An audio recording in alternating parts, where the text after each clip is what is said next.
제발 새아침.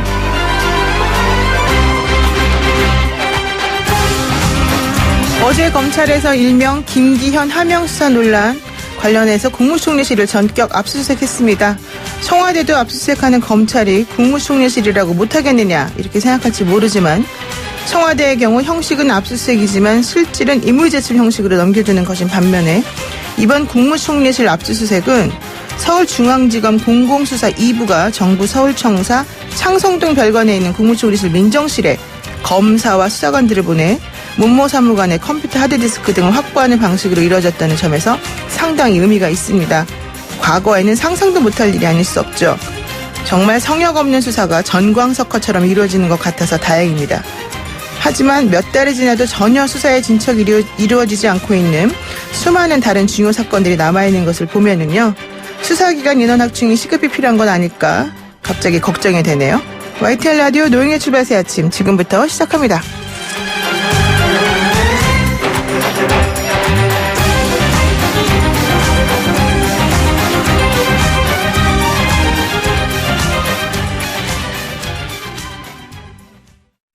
일자리위원회 퀴즈.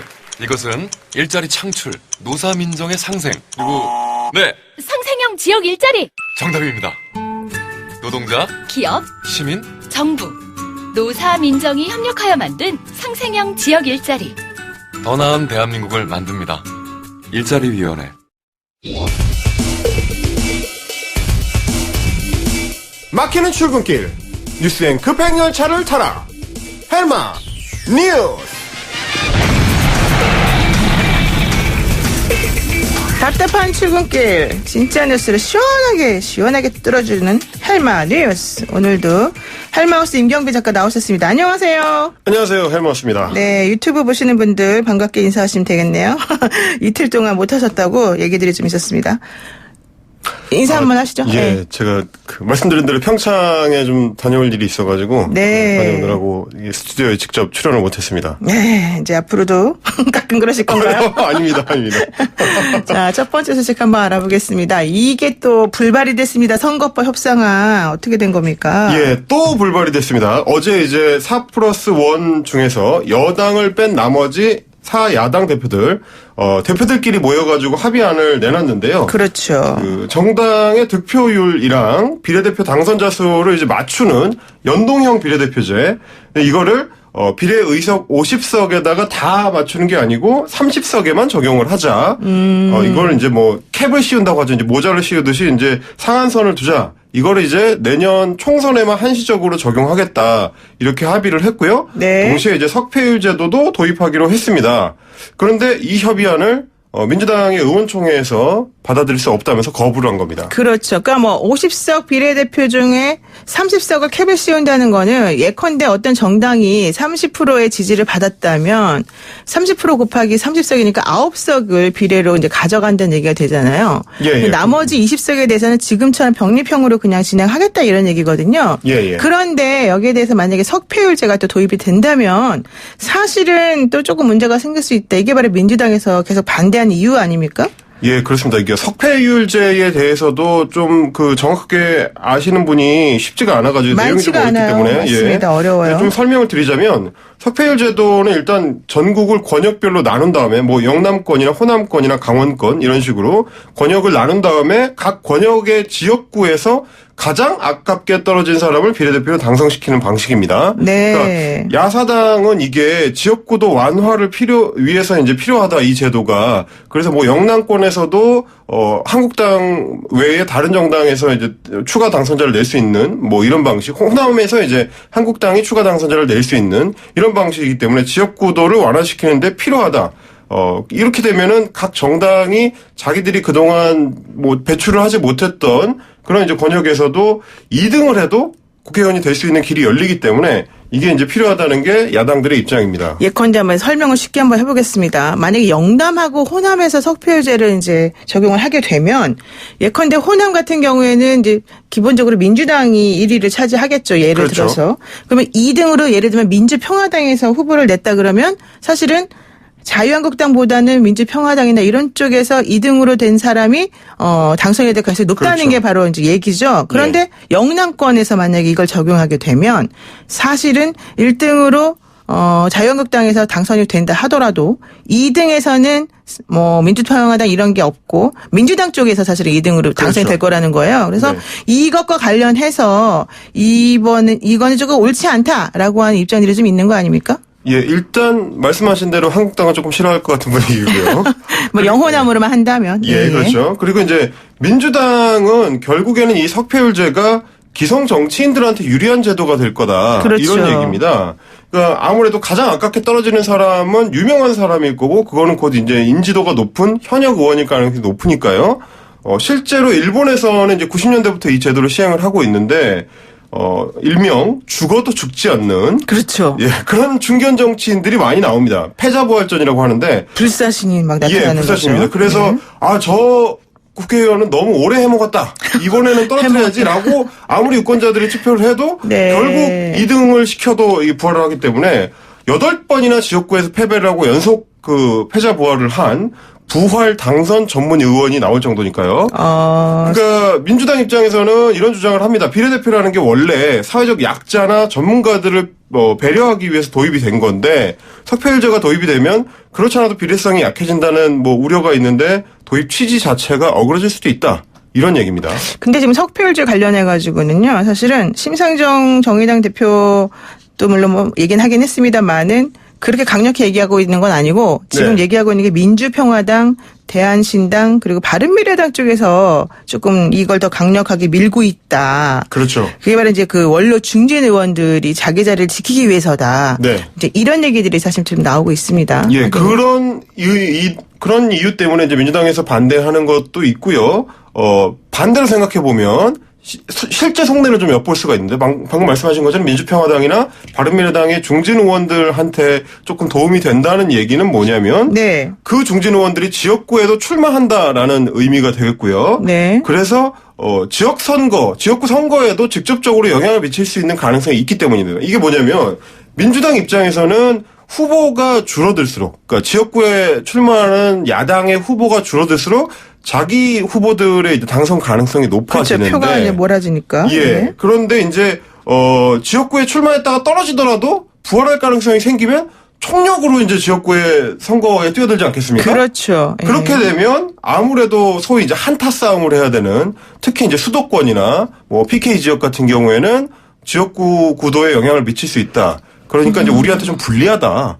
그런 어떤 우려를 갖고 있는 것 같습니다. 그러니까 지난번에 박지원 의원 같은 경우에 나는 석패율 인정 안 한다, 난 찬성 안 한다 말은 했습니다. 그런데 다른 분들 같은 경우는 아직도 이제 여기 얘기하고 계시고 이렇게 되면 위성정당이 많이 생길 것이다. 이런 얘기도 계속 하고 있고 또 비례대표제의 취지가 뭐냐. 당선되기 어려운 청년, 여성, 그다음에 소외계층의 약자를 대변하는 분들이 나와야 되는데 이렇게 되면은 그분들을 설 땅이 없다. 또 이런 그렇죠. 얘기도 나오고 있는 거죠. 자, 좋습니다. 석패율제도 오늘은 어떻게 될지. 그래서 이제 이런 얘기예요. 전체적으로 하지 말고 지역을 한 2개 정도만 나눠가지고 거기에 대해서만 또 하자. 이런 네. 얘기도 있는데 오늘은 어떻게 될지 봐야 될 것 같고요. 그리고 우리 할마우스 한국당 소식에 관심이 많잖아요. 자, 오늘도 한국당 소식 가지고 오셨네요. 예, 제가 한국당에 직접적으로 관심이 많다기보다 지분은 좀 있습니까? 그건 아니고. 지분이 있었다면 조금 다른 얘기가 될 텐데 네. 그보다는 사실 저는 이제 아침에 뉴스 청취하시는 우리 청취자들 분들께서 이제 흥미로워할 만한 그런 얘기들이 사실 요즘 한국당에서 많이 나옵니다. 네. 폭력 사태 같은 것도 많이 나오고요. 네. 그래서 이제 흥미돋는 얘기를 하나 더 가져왔는데 어제 국회에서는 이렇게 4+1을 비롯해서 이제 선거법 협의가 이루어지는 동안에 밖에서 자유한국당의 집회가 열렸습니다. 그 풍경을 전하는 기사들을 좀 보다 보니까 굉장히 좀 강경한 분위기로 더 강경하게 바뀌고 있다. 네, 맞습니다. 이런 분위기를 좀 엿볼 수가 있었는데 황교안 대표가 마이크를 잡고 연설을 할 때 네. 예전에는 당원 동지 여러분 이라고 이렇게 호명을 했는데요. 최근에는 존경하는 애국 시민 여러분. 애국이요? 애국시민? 네, 애국시민. 애국시민이라는 이제 표현을 많이 쓴다고 하더라고요. 네. 이거는 그 애국시민이라는 표현은 광화문의 보수 집회 때 주로 많이 사용되는 그런 호칭인데 이게 이제 호칭도 이렇게 사용하고 최근에 자유한국당이 주최하는 집회에 우리공화당의 그 당원들도 좀 많이 결합하는 네. 지지자들이 결합하는 그런 양상을 보이다 보니까 황 대표하고 한국당이 점점 더 오른쪽으로 가는 거 아니냐, 더 강경하게 이제 핸들을 틀고 있는 거 아니냐. 네. 결국 이렇게 되면은 일명 아스팔트 우익이라고 하죠. 네네. 보수 집회 그 주요 참여자들, 이 사람들이 한국당을 포획하게 되는 거 아니냐. 이런 우려가 당 내에서까지 나오고 있는 상황입니다. 그렇군요. 그러니까 애국 시민들의 소위 말하는 애국 시민들의 강력한 지지를 받고 있는 이쪽과의 통합 가능성 내지는 예. 공감대 형성이 막 커지니까 그렇죠. 이게 이제 조금 태극기 이제 많이 흔드시는 분들. 너무 우측으로 가는 거 아니냐 이런 얘기 좀 하고 있다는 거죠. 예, 그렇습니다. 이게 이렇게 되면은 사실은 한쪽에서는 멀어지고 한쪽에서는 가까워지는 이런 효과가 발생합니다. 이제 보수 통합을 한국당하고 황교안 대표가 추진을 하고 있는데 그러려면 양쪽을 포섭해야 되거든요. 그렇죠. 이게 이제 바른미래당 출신인 그 변화와 혁신그룹 이쪽이랑 우리공화당 양쪽을 다 통합을 해야 이제 보수 대통합이 이루어지는 건데 이게 일명 개혁 보수를 추진하고 있는 유승민 대표 쪽에서는 이렇게 너무 우측으로 가버리면 이게 제대로 통합이 이루어질 수가 없다. 우리는 여기에 찬성할 수 없다. 이러고 있는 상황이고 반면에 애국 시민들을 끌어모으는 이제 자석 역할을 하고 있는 우리공화당 이쪽에서는 강력한 지지를 보내면서 황교안 대표가 좀 변한 것 같다. 우리가 좀 봐줄만 한 것 같다. 이런 얘기들이 나오고 있는 상황입니다. 근데 제가 봤을 때 이 새로운 보수당 이 유승민계 그쪽이 사실은 조금 자리매김하기가 더 점점 어려워지는 게 아니냐. 왜냐면 안철수 의원 쪽에서 우리는 같이 안 하겠다 이렇게 얘기를 했고요. 네. 또 바른미래당의 손학규 대표가 어제 그랬잖아요. 안철수 대표가 오면 내가 언제든지 자리 물러내주겠다. 그렇죠. 이렇게 얘기를 하기도 해서 서로 간에 좀 간극이 심해졌는데 한국당하고도 손을 잡기가 어려워진다면 좀 문제가 아닐까 생각이 되네요. 그러니까 이제 새로운 보수당 입장에서는 어떤 포지션을 잡아야 될 것인지에 대한 이제 고민이 있는 건데요. 네. 그 마찬가지로 이제 반대 입장에서 생각해 보면 한국당에서는 이제 그런 상황을 조금 이용하고 있는 듯한. 그래요? 혹은 이제 장기적으로는 그것까지도 고려한 움직임인 듯한 이제 분위기가 좀 있습니다. 네. 왜 그러냐면 최근에 이제 여론조사들을 몇 건을 보면 이게 보수와 혁신 쪽, 그러니까 새로운 보수당 쪽과 통합을 한 한국당 하고 반대로 우리공화당하고 통합을 한 한국당을 놓고 여론조사를 돌려봤을 때 네. 어느 쪽이 더 영향을 크게 미치느냐. 그러니까 우리공화당 쪽이 한국당의 지지율을 뺏어갈 확률이 높다라는 어떤 조사들이 많이 나오고 있기 때문에 그래요? 그래서 일단은 강경하게 보수 드라이브를 걸어서 우리공화당을 포섭한 뒤에 새로운 보수당 같은 이제 그 혁신 보수 쪽은 나중에 대선을 앞두고 통합할 수도 있지 않을까라는 좀 의견이 있는 것 같습니다. 그렇군요. 저는 또 변수도 이거 있을 것 같아요. 우리공화당이 네. 이 연동형 비례대표제에 또 어떤 시혜를 입을 수도 있다. 그렇죠, 그렇죠. 이게 아까 말씀하신 어떤 한국당의 그 위성 정당의 그 하나로 이제 간주될 수가 있으니까요. 그렇죠. 자, 어쨌든 여기까지 한국당 소식은 본 걸로 하고 세 번째 소식은 이세돌 구단 얘기입니까? 예, 바둑계의 풍운하 이세돌 구단. 네. 최근에 이제 은퇴를 선언하고 어제부터 은퇴 대국을 시작했는데요. 한돌, 이른바 한돌이라는 AI랑 하고 있죠? 예, 그 알파고하고 의 대결에서 승리했던 마지막 인간 프로기사답게 네. 자신의 은퇴 대국도 이제 AI하고 지금 치르고 있습니다. 그렇죠. 세계 3위입니다. AI 중에서 3위. 예, 굉장히 좀 강력한 그 AI 모델로 알려져 있고요. 그렇죠. 그런데 이제 어제는 이세돌 구단이 2점을 미리 깔아놓고 두는 일명 이제 젖바둑이라고 하는데 그게 또 그 젖바둑을 했는데 네. 92수 만에 가볍게 불계승을 거뒀습니다. 이게 또 핵심이 되는 그 포인트 놓는 수가 78수에 또 나왔다. 그래서 네네. 지난번에 우리 알파고 그 때도 알파고하고도 마찬가지로 78수가 참 중요하다 이런 얘기를 하기도 하던데요. 예. 이세돌 구단이 2점을 깔고 둔 것도 이제 일단 좀 적고 들어가는 거 아니겠습니까? 그렇습니다. 그런데 또 이겼긴 이겼어요. 오늘도 네. 하긴 하지만. 예, 이게 이제 젖바둑은 사실 이세돌 구단도 프로에 진출한 이후로는 사실 처음 해보는 당연한 거죠. 좀 이제 그렇죠. 항상 이제 세계 최고 수준의 이 프로 기사였으니까. 네. 하수가 상수를 상대할 때 주로 이제 점을 깔아두고 경기를 하게 되는데 네. 제가 좀 알아보니까 일반적으로 아마 6단 정도 되는 아마추어 6단 정도가 이제 프로 기사랑 바둑을 둘 때 네. 9점 정도를 둔다고 합니다. 그러니까 이게 한돌에 대해서 굉장히 좀 이세돌 구단하고 격차가 크다라고 그렇죠. 높게 평가한 거죠. 예, 높게 네. 평가를 하고 한 건데 그 한돌이 원래 이제 알파고는 물론이고 네. 알파고보다도 더 업그레이드된 버전이 알파고 제로보다 실력이 우위다. 이렇게 해서 2점을 접어주더라도 이세돌이 이기기 쉽지 않다라는 게 이제 대체적인 평가였는데 어저께 첫 대국에서는 이제 의외로 쉽게 무너진 겁니다. 그러니까 이세돌 구단이 정말 대단한 것 같아요. 예, 그러니까 이제 이 정도 되면은 AI 잡는 프로기사다 이렇게 얘기를 할 수도 있을 것 같은데 네. 일단 이제 대국은 2번이 남았습니다. 오늘 이제 두 번째 대국이 치러지는데 12시부터 하나요? 예, 어제 그 젖바둑에서 이겼기 때문에 오늘은 접어주지 않고 호선이라고 하죠. 이제 네. 1대1로 맞대결을 벌이는 거 이게 되는데 컴퓨터를 이긴 마지막 프로기사 이세돌 구단의 이제 남은 2개의 대국 여러분도 좀 흥미롭게 지켜보실 수 있을 것 같습니다. 이세돌 구단이 또 그러더라고요. 좀 허무했다. 열심히 연습했는데 그렇게 말했는데 오늘은 또 어떻게 될지 봐야 되겠습니다. 그러면서 이제 한돌이 좀 최신형 AI라고 해서 고사양 컴퓨터를 쓸 줄 알았는데 아닌 모양이다 이런 농담을 던지기도 했죠. 한돌 기분 나쁘겠습니다. 네, 오늘 여기까지 듣겠습니다. 고맙습니다. 감사합니다. 네, 지금까지 헬마우스 임경빈 작가였습니다. 아침을 시작하는 슬기로운 방법. 오늘 내게 이로운 뉴스. 노영희의 출발 새 아침 슬기로운 인터뷰.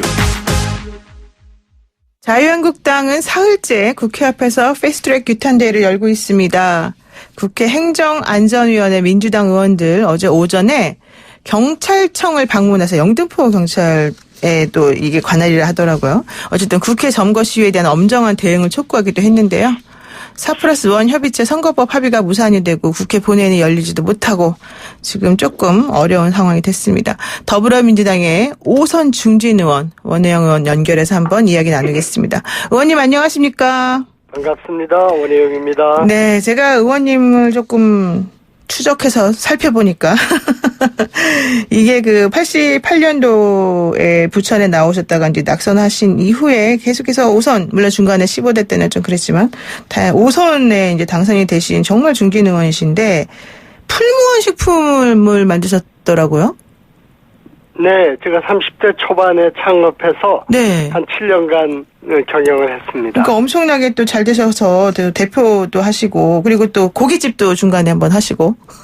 네, 노무현 대통령이랑 같이 네. 국회의원 떨어지고 나서 네. 하로동선이라는 고깃집을 했었던 좋은 추억이 있죠. 그렇죠. 15대 때 낙선하신 다음에 하셨던 기억이 나는데 고깃집은 잘 안 됐나 봐요. 근데. 예, 정치하는 사람들이 식당 하는 게 쉬운 일이 아니죠. 그렇죠. 예, 알겠습니다. 자, 여담은 여기까지 하도록 하고요. 우선 사실은 하마평에 원래 원혜영 의원님도 총리 후보자로 계속 이름이 오르고 있었던 상황인데 결국 정세균 전 국회의장이 총리 후보자로 지목이 됐거든요. 이 상황에서 황교안 대표는 이거 대한민국 헌정사에 남긴 오점이다 뭐 이런 얘기를 하고 있는데 어떻게 보십니까? 정세균 후보자가 총리 잘하실 수 있을까요?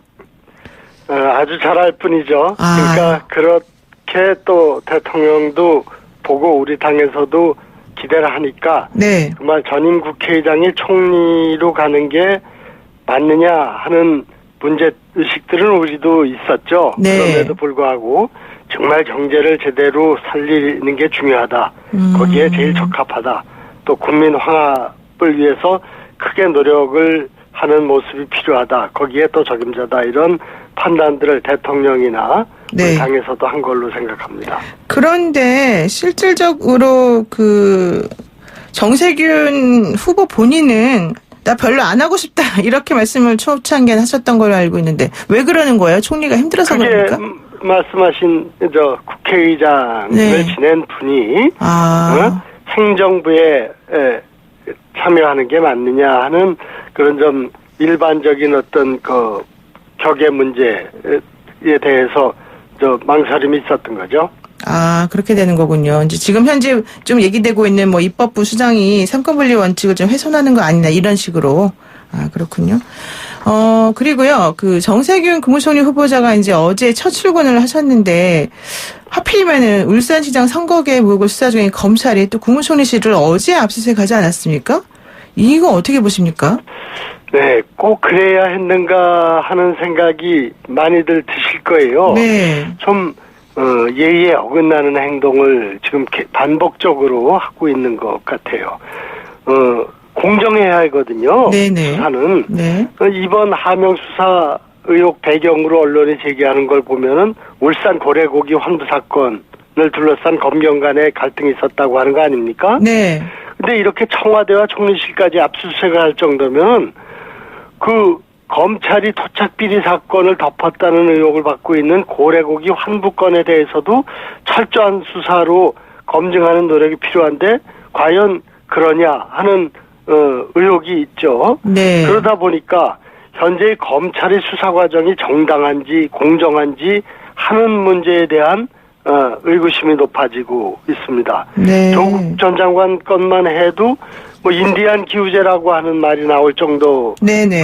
집요하게 뭐 조사를 하고 있는데 4개월 도록 아직 기소도 못하고 있는 것 같아요. 네. 그러다 보니 검찰이 정의를 행사하는 것이 선택적으로 하는 것이 아니냐 하는 의구심이 날로 확산되고 있는데 이는 정말 공권력에 대한 신뢰를 저하시킨다는 점에서 네. 매우 불행한 일이고 걱정되는 일입니다. 그렇군요. 그러니까 인디안 기후제가 원래 인디안들이 비 안 오면 비 올 때까지 계속 기후제 지내는 거 이걸 보고 말씀하는 건데 지금 서른 의원도 그래서 특검해야 된다 이런 얘기도 하신 것 같더라고요. 그러면은 의원님께서도 특검이 필요하다 이렇게 보시는 건가요?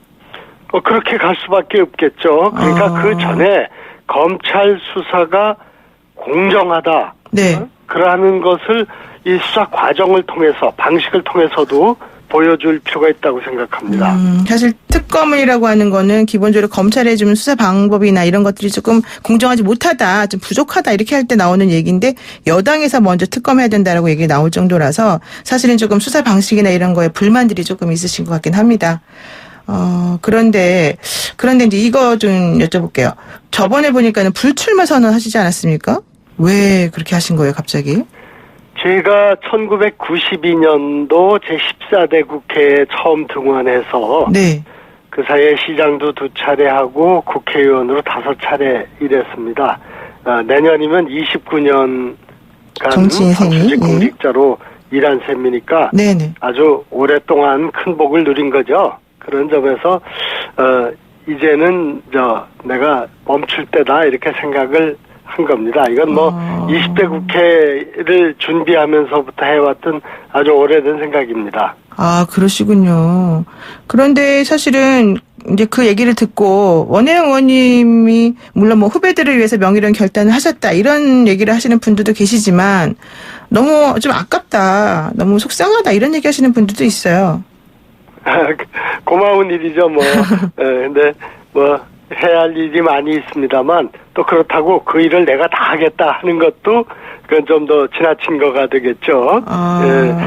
제가 그동안에 정치하면서 좀 깨끗한 정치를 14대 국회 들어가면서부터 선언했고 네. 그동안 꼭 그 덕분만은 아니지만 정치는 많이 깨끗해졌다고 생각합니다. 그리고 또 제가 제일 열심히 또 자랑스럽게 일했다고 생각하는 게 이 몸싸움 없는 정치를 만드는 일에 대해서 앞장섰다는 점입니다. 그렇죠. 선진화법 제정이 나왔죠. 예. 그런데 일하는 정치를 국민에게 보여드려야 되는데 여기까지는 아직 못 가고 있는 것 같아요. 그래서 앞으로 우리 동료 후배 의원들이 일하는 정치, 일하는 국회를 만드는데 정말 큰 성과를 거둬주시면 좋겠다 하는 기대를 갖고 있습니다. 그렇군요. 국회 선진화법 제정에 사실은 앞장서셨고 열심히 그쪽으로 노력하셨는데 그럼에도 불구하고 20대 국회는 막 역대 최악이라는 평가도 받고 또 사실 지난번에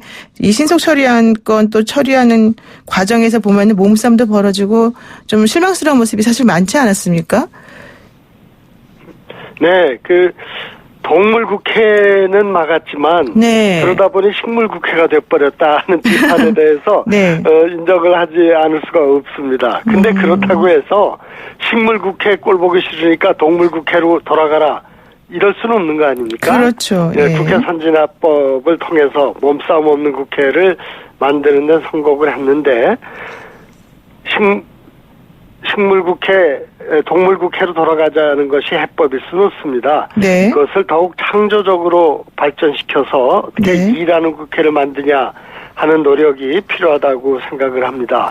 지금 그 20대 국회 역대 최악이라는 평가는 뭐 많은 분들이 하고 계시는데 지금 의원님 보시기에는 20대 국회에서 정말 아쉬운 점, 제일 나쁜 점 이런 거는 뭐가 있을까요, 그러면? 그러니까 20대 국회의 한계와 문제점은 네. 아마 국회 선진화법의 한계와 기획을 같이 하고 있는데요. 아. 저는 그래서 지난번 본회의 대정부 질의에서도 네.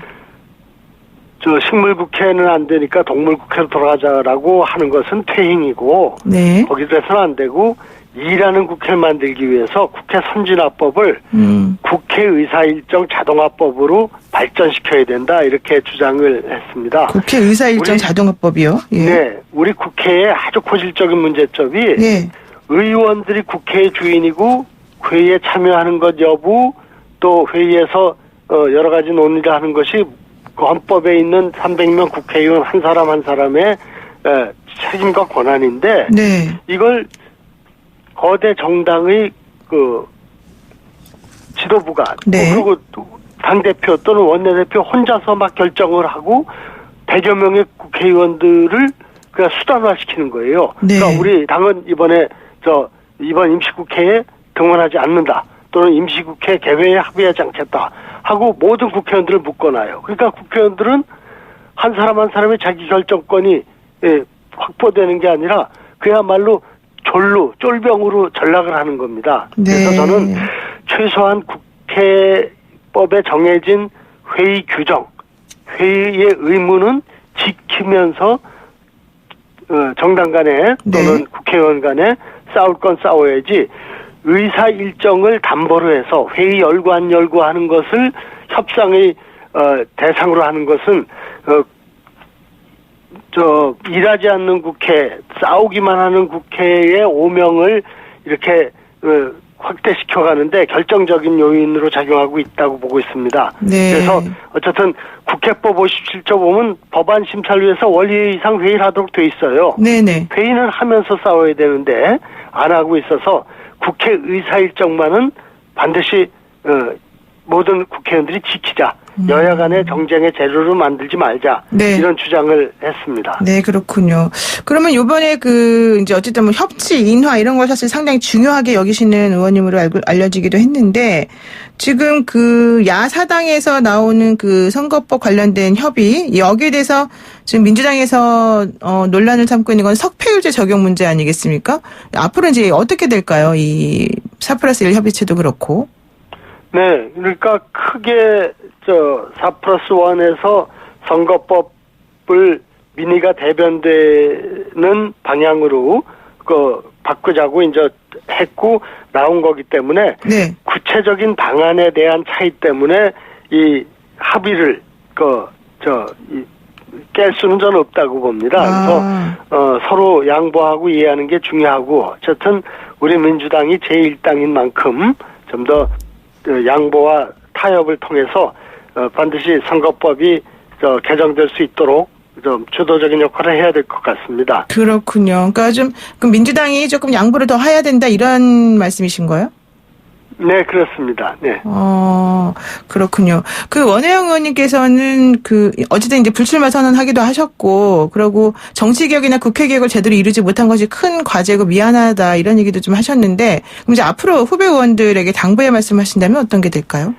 아까 말씀드린 것처럼 국민들이 싸우지 말라. 네. 왜 싸우기만 하냐 하고 우리 국회의원들을 질타하시는 밑바닥 마음은 네. 제발 일 좀 해라. 일하는 국회의 모습을 우리에게 보여줘라 하는 거라고 생각합니다. 네. 저는 그런 점에서 국회 회의를 열 건 열고 일할 건 일하면서 싸워야 된다.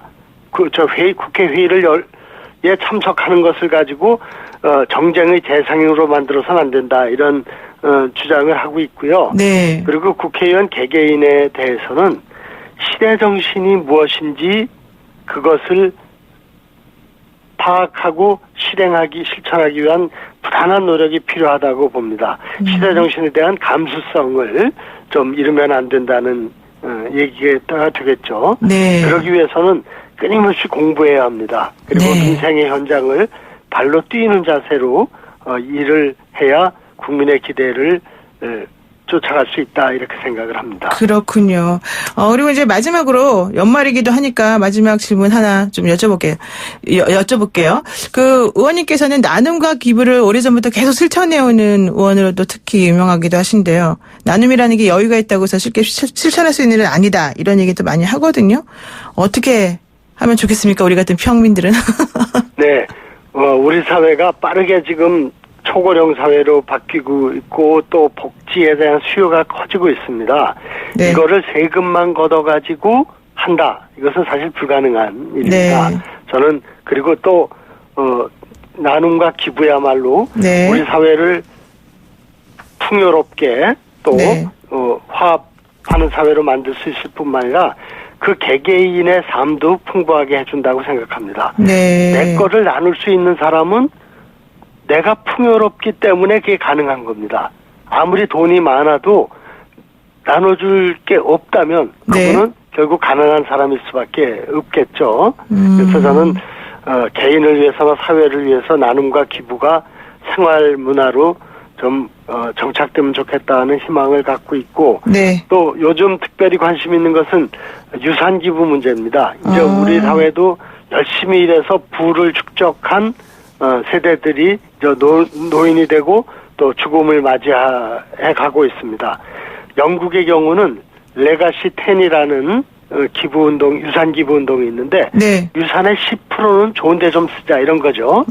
그게 영국의 기부 총액의 30% 이상을 차지하고 있습니다. 네. 우리나라도 이제 열심히 일해서 깨끗한 재산을 모은 많은 세대들이 이제 노년기에 접어들고 있는데 이분들이 자기 삶을 정리하면서 자기 재산의 10% 또는 5%를 자기가 하고 싶었던 좋은 일에 쓰도록 결정한다면 네. 우리 사회가 훨씬 더 품격 있어지고 넉넉한 사회가 되지 않을까 생각을 합니다. 그렇군요. 그런 일을 좀 은퇴 이후에는 열심히 해볼 생각입니다. 네, 물질보다는 마음이 있어야지 나눔과 기부가 이루어지는 거다. 이렇게 알겠습니다. 오늘 말씀 고맙습니다. 고맙습니다. 네, 지금까지 더불어민주당의 원혜영 의원이었습니다. 네, 노영의 출발 새 아침 1부 여기서 마치고요. 잠시 후 2부에서 뵙겠습니다. 친절한 시사, 시원한 통찰, 노영희의 출발 새 아침, 슬기로운 인터뷰.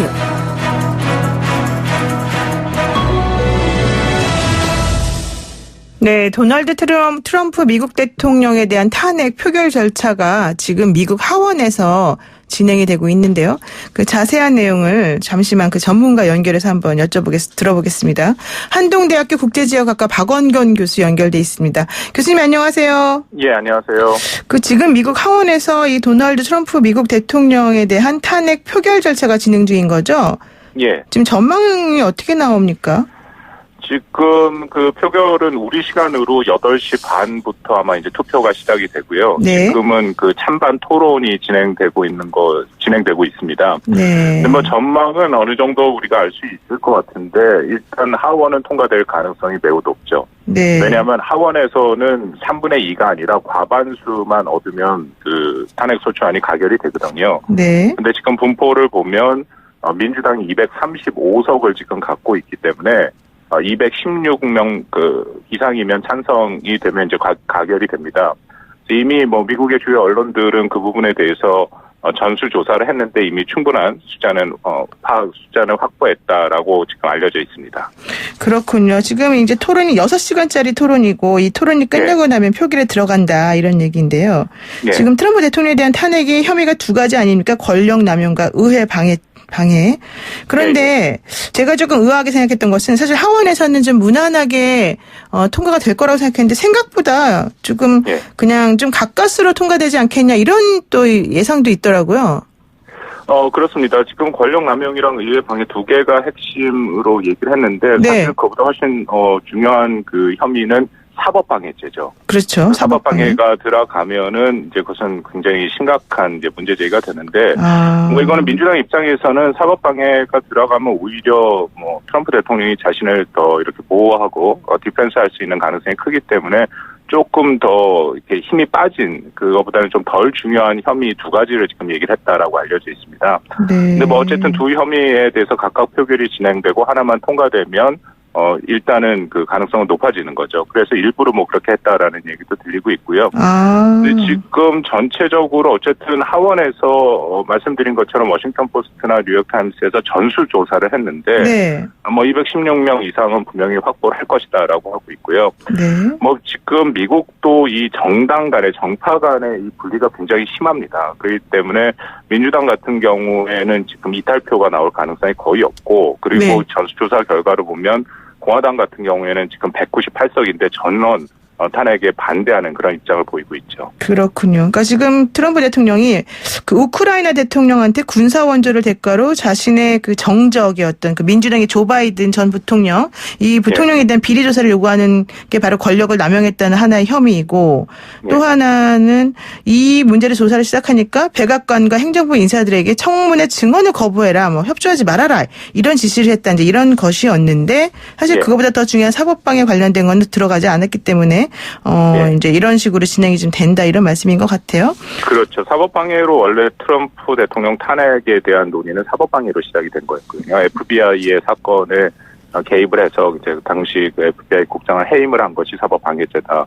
뭐 많은 그 전문가들이 사법방해가 맞다라고 얘기했는데 네. 뭐 지난한 논의가 있었습니다만 그 부분은 지금 좀 빠져 있는 상태고요. 지금 말씀하신 것처럼 두 가지 그 우크라이나 사태에 관련돼서 명확하게 그런 권력 남용 혐의를 얘기를 했고 의회 방해의 문제도 심각했죠. 뭐 사실 이것도 이전에 없었던 일들이었거든요. 그러니까요. 당연히 미 의회 같은 경우에는 독립기관으로서 막강한 권력이 있죠. 그래서 그 행정부 인사들을 청문회에 다 불러냈는데 이 의회의 청문회에 트럼프 대통령이 직접 얘기를 해서 행정부 인사들을 가지 말라라고 했던 것이거든요. 그렇기 때문에 이 의회 방해죄는 충분히 성립될 가능성이 크다라고 생각합니다. 그렇군요. 자, 그러면 이제 우리나라 같은 경우에는 탄핵이 가결이 되면 곧바로 대통령 직무가 정지가 되는 건데 미국은 조금 다르다고 얘기를 하던데 앞으로 진행은 어떻게 되는 겁니까? 예, 그렇습니다. 미국은 이제 양원제니까요. 지금 일단 하원에서는 뭐 통과될 가능성이 매우 크다라고 전제를 한다면 이제 상원으로 넘어가죠. 상원에서 통과가 돼야 탄핵 절차가 다 끝나는 겁니다. 우리나라처럼 헌법재판소 그런 것이 없고. 네. 근데 일단 상원으로 넘어가면 또 상원에서 탄핵 절차가 시작이 되거든요. 일종의 비공개 재판이 열립니다. 그러니까 연방 대법원장이 재판장을 맡게 되고 상원은 배심원격이 되고 하원이 검사격을 맡는 거 그런 식으로 되죠. 근데 이것도 미국 역사상 한 번도 해본 적이 없기 때문에 어떻게 될지에 대해서는 또 많은 논란이 있습니다. 이 절차 자체를 갖고도 뭐 여러 가지 그 지금 해석들이 나오고 시간이 걸릴 거다라고 얘기를 하는데요. 근데 중요한 것은 말씀드린 것처럼 상원에서는 3분의 2가 필요하거든요. 그렇죠. 근데 지금 공화당이 53석, 민주당이 45석입니다.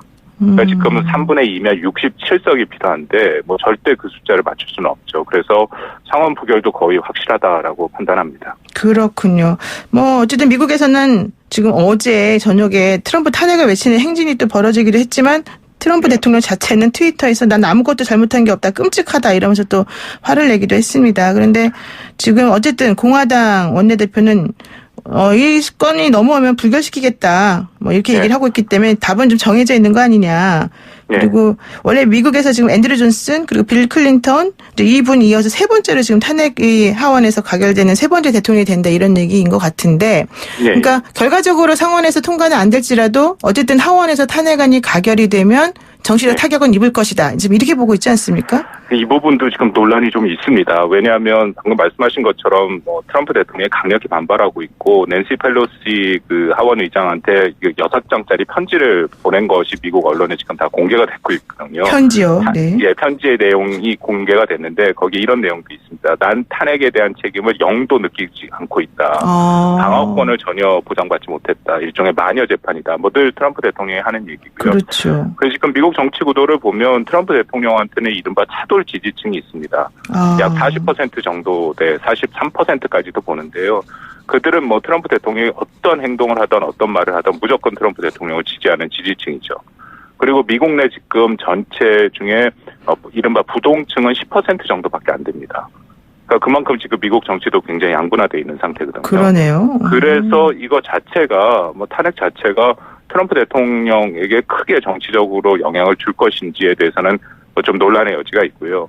오히려 이 탄핵 때문에 트럼프 지지층이 지금 결집되는 모습들도 보이고 있고 여론조사를 계속 해보면은 시간이 지날수록 탄핵에 반대하는 목소리가 좀 더 커지는 그런 지금 현상도 보이고 있습니다. 네, 그렇군요. 자, 어쨌든 그 트럼프 뭐 탄핵이 하원에서 의안이 가게 되면 1월 동안 또 상원에서 결국 트럼프 대통령에 대한 탄핵 논의가 이어질 텐데 그렇게 되면은 결과적으로 우리 북미 관계에 또 무슨 문제 생기는 거 아니냐 이런 걱정이 조금 있습니다. 어떻게 될까요, 그러면? 뭐 북미 관계에 대해서 일단 아무래도 집중할 수 있는 그런 것이 좀 덜하겠죠. 뭐 말씀드린 것처럼 가결될 가능성은 크지 않습니다만 이게 정치적인 논란이 계속되고 있고요. 네. 그리고 일종의 이게 상원은 비공개로 열립니다. 그래서 하원은 아시다시피 지난달 같은 경우에 굉장히 공개 청문회를 했었죠. 그래서 네. 여러 가지 증언들이 나왔고, 근데 그 공개 청문회 자체도 기대만큼의 뭐랄까요 미국 국민들의 관심을 끌지는 못했습니다. 그러니까 그만큼 이것도 말씀드린 것처럼 양분화되어 있는 그런 결과라고 보고요. 네. 근데 상원은 오히려 조용하게 좀 진행될 가능성이 있죠. 비공개이기 때문에. 그렇게 넘어간다면 트럼프 대통령이 뭐 여러 가지를 신경 쓰이겠지만 뭐 본인의 전체적인 것들을 다 뺏기지는 않을 것이다라는 생각이 들고요.